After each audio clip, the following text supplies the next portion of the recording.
Bueno, culminó en Quito hace minutos la reunión regional convocada por el gobierno ecuatoriano para tratar el masivo flujo migratorio de venezolanos. Como le he informado, participaron 13 países con la ausencia notable de Venezuela. También asistieron organismos de Naciones Unidas y entidades financieras como el Banco Mundial y el Banco Interamericano de Desarrollo. Vamos a ver qué dice la declaración final, varios puntos, 18 en total, y para eso está mi compañera Ana María Cañizares, que ha seguido de cerca esta reunión de 2 días.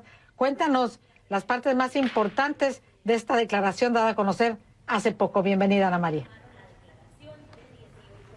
Hola, ¿qué tal, Patricia? Buenas tardes. Así es, hace pocos minutos concluyó en este salón de la Cancillería ecuatoriana la reunión regional con 13 países participantes para hablar del flujo masivo de migrantes venezolanos por distintos países y concluyó con la denominada Declaración de Quito sobre flujos migratorios que, como tú bien decías, concluyó con 18 puntos. No se incluyó la firma ni de Bolivia ni de República Dominicana, no firmaron esta declaración, y los 5 puntos más importantes que se pueden destacar de ellas son los siguientes, Patricia, y es la ratificación de la cooperación financiera de los estados y organismos internacionales, la importancia de que esto exista, que urge que los recursos que se incrementen sustancialmente de acuerdo al volumen de migrantes de cada país. Además, exhorta la declaración a Venezuela a emitir y proveer a sus ciudadanos de documentos de identidad necesarios para su libre movilidad. También reitera la preocupación por el grave deterioro de la situación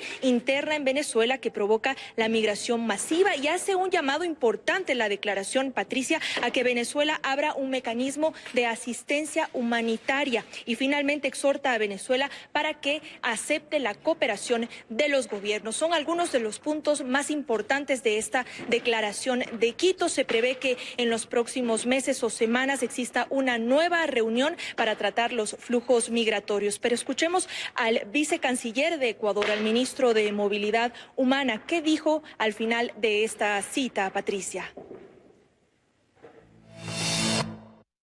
Encontrar los puntos de convergencia entre lo que es la protección de derechos humanos y lo que es la seguridad. Así que sí, nosotros hemos tratado de que la declaración también refleje ese equilibrio que es lo fundamental para continuar trabajando de una manera acertada en la recepción de flujos de ciudadanos venezolanos en el Ecuador. Pienso que eso es también lo que está ocurriendo en los otros países. Esta es básicamente una reunión técnica.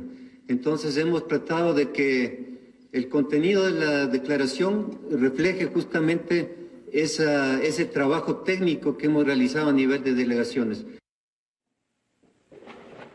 Bien, Patricia, había muchísima expectativa en esta reunión de que quizás la declaración contenga algo con respecto a la aprobación de algún programa en materia económica para financiar la crisis humanitaria de Venezuela y el flujo migratorio de sus ciudadanos, considerando que estaban presentes delegados del BID, del Banco Mundial y de la CAF. Sin embargo, lo que se ha hecho es exhortar a cada uno de los gobiernos en que, de acuerdo a sus posibilidades, puedan financiar y entregar los recursos para poder enfrentar la crisis humanitaria y el éxodo de venezolanos. Patricia. Ana María Cañizares, muchas gracias desde Quito. Saludos.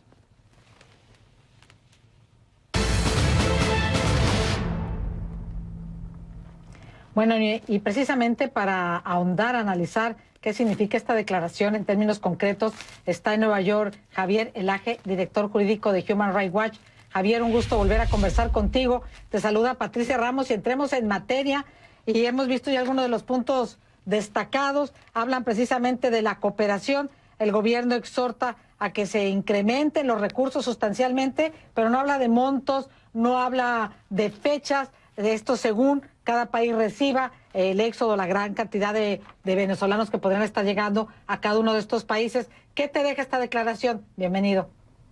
Gracias, Patricia, por la invitación. Me parece positiva, es un paso concreto, importante, muy significativo, que los estados de América Latina se junten a tratar de resolver de manera conjunta, a tratar de dar soluciones desde su perspectiva. Obviamente ellos no pueden estar dentro de Venezuela para tratar de cambiar la política pública allí que está ocasionando estos problemas, pero sí exhortan al gobierno venezolano a que ayude, a que reciba esta ayuda técnica internacional, a que reciba ayuda humanitaria internacional dentro de su territorio, número uno, y por otro lado, exhortan a los mismos gobiernos reunidos allí, a todas las democracias de América Latina que están sufriendo la llegada masiva de inmigrantes venezolanos, a que inviertan en darles un acceso a servicios, acceso a derechos básicos dentro de sus países, a que no los devuelvan por la fuerza a Venezuela y a que inviertan los recursos dentro de ese país. Es muy significativo que esté el Banco Mundial, que esté el BID allí, porque en la práctica un gran porcentaje de los esfuerzos de inversión que hacen en política pública en los países democráticos de América Latina viene de cooperación internacional, de financiamiento internacional del Banco Mundial, del BID, y por tanto la presencia de ellos significa que probablemente en los próximos meses estarán tratando de auspiciar proyectos de desarrollo que incluyan mano de obra venezolana, que incluyan poder incluir a los venezolanos inmigrantes dentro de esas economías. Interesante, por eso mencionábamos al inicio de esta conversación contigo, pues si habría montos, quizá en la próxima reunión se pueda conocer de cómo vendrían estos apoyos, estas ayudas tan necesarias. Bueno, por otro lado, en la declaración también, como tú lo mencionabas, es un llamado a Venezuela a que acepte la ayuda humanitaria, se le hace un llamado también a que expida todos los documentos de identidad con celeridad. Se hace también un llamado a la preocupación que hay en la región por la situación en Venezuela. Cabe aquí resaltar, como nos lo dijo Ana María Cañizares, que Bolivia y República Dominicana no firmaron el documento. Bueno, pero ¿hay oídos dentro de Venezuela para estos llamados de, en este caso, 11 países firmantes? Mire, lastimosamente, sin tratar de politizar el tema más del caso de Venezuela, pero sin tratar de ideologizarlo tanto, la realidad es que Cuba se ha mantenido, por ejemplo, desde 1959 completamente cerrada y acusando como principal causa de su falla en políticas públicas del carácter de pobreza extrema en la que vive el pueblo cubano, acusando al bloqueo internacional. Es parte de la filosofía de los gobiernos totalitarios que creen en una política económica completamente controlada por el Estado, que ahogan la iniciativa privada, que controlan los precios de la economía enteramente. Es parte de su política decir que el causante de estas penurias, el causante de este problema es o la intervención internacional, o la falta de intervención internacional, o echar la culpa a la gente fuera, y dentro de Venezuela echarle la culpa a la guerra económica, que hasta ahora Maduro la acusa a los empresarios, y sin embargo lo que se ve es que es el pueblo, es la clase media, es la gente más vulnerable de Venezuela la que está viéndose más obligada a salir porque necesita alimentarse. Entonces, lastimosamente es parte de la línea nuevamente ideológica de todas las dictaduras, pero en particular de las dictaduras que controlan mucho la economía, la de echar la culpa de las penurias económicas de sus países a factores externos y a no reconocer este tema. De hecho, una cosa positiva que podría hacer Bolivia, en vez de no apoyar este tipo de pronunciamientos colectivos a favor del pueblo venezolano, una de las cosas que podría hacer es prestarle a su ministro de Economía. Bolivia, a pesar de ser autoritario en lo político, tiene una política económica, ha mantenido a lo largo de los gobiernos de Morales una política económica más o menos razonable, una política macroeconómica más o menos razonable, ha mantenido la inflación bajo control, ha hecho crecer la inversión pública, ha aprovechado, no ha despilfarrado tanto, digamos, comparativamente como Venezuela, el ingreso de los recursos del gas. Deberían prestarle al ministro de Economía de Bolivia a Venezuela para que más bien las fallas de política económica básicas que tiene Venezuela, como el control de precios de divisas que lleva a corrupción masiva con el CADIVI, con los dólares, y el control de precios de la economía que hay desde la pasta dental hasta el papel higiénico, hasta los vehículos, que causan este desabastecimiento masivo en los supermercados, para que eso por lo menos se extinga. Entonces la cooperación debería venir primeramente de los países que le han dado un espaldarazo ideológico a Venezuela y que sin embargo en su política interna son mucho menos radicales, ¿no? Bueno, tienes razón que las previsiones del FMI de crecimiento para Bolivia para el 2019 rozan casi el 4%, 3.8%. Pero volviendo al tema del éxodo venezolano y esta reunión que se acaba de llevar en Quito, ¿está en línea con las múltiples recomendaciones de la Oficina del Alto Comisionado para los Refugiados de la ONU, ¿podrá en algún momento también articularse con la OEA y con otros organismos para tener una política común que vaya más allá de la buena voluntad?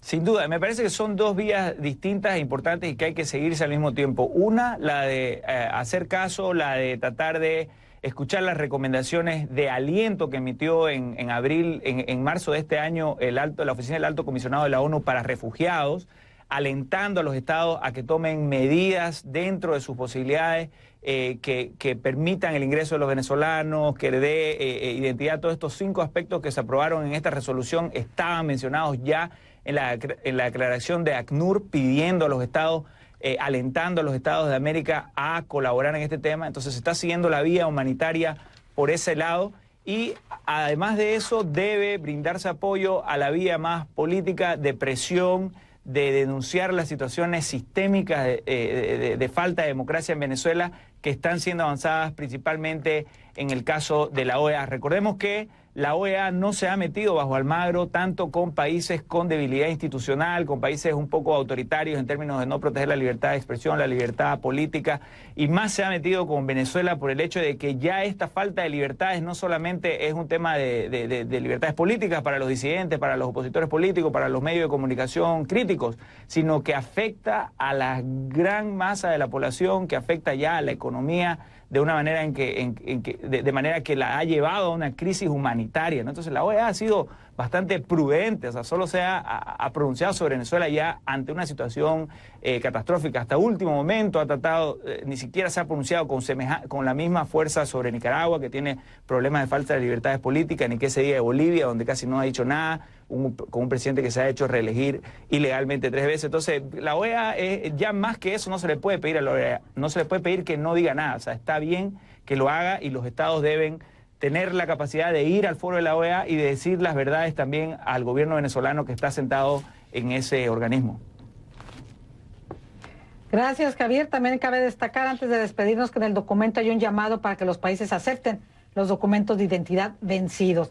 Y bueno, queda, nuevamente reitero, Bolivia y República Dominicana no han firmado esta declaración de 18 puntos. Javier Elaje, director jurídico de Human Rights Watch, muchas gracias. Nos acompañamos desde Nueva York. Hasta una próxima oportunidad. Gracias, Patricia, por la invitación. Hasta luego.